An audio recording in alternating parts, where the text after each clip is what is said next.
৫,০০০-এরও বেশি মানুষকে বিনামূল্যে তেঁতুল গুড়ের শরবত দিয়ে আপ্যায়ন করা হয়েছে।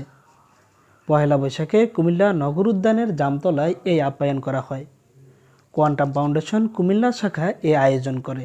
এখানে এসে আমি তেঁতুল গুড়ের শরবত খেয়েছি, আমার ভালো লাগছে।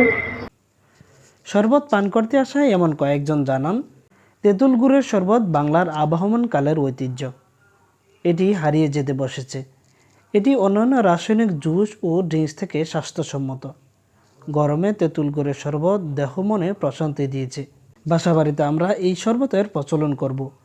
এই উদ্যোগ নেওয়ার জন্য তারা কোয়ান্টাম ফাউন্ডেশনকে ধন্যবাদ জানান।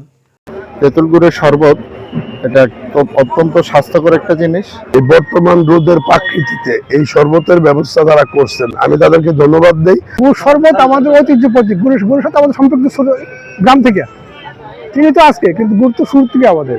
এটা স্বাস্থ্যসম্মত একটা শরবত, যে কোনো মানুষ খেতে পারবে। এটা মানে খেলে ভালো লাগবে।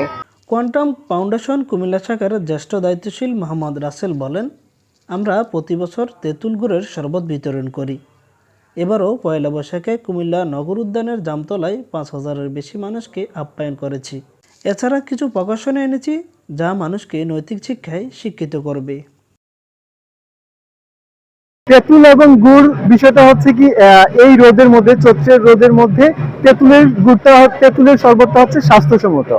আর ট্যাং বা অন্যান্য যেই আমরা শরবতগুলো খাই, এখানে প্রচুর পরিমাণে চিনি থাকে এবং কেমিক্যালস থাকে। এটা আসলে শরীরের জন্য খুবই আনহাইজিনিক এবং হচ্ছে অস্বাস্থ্যকর।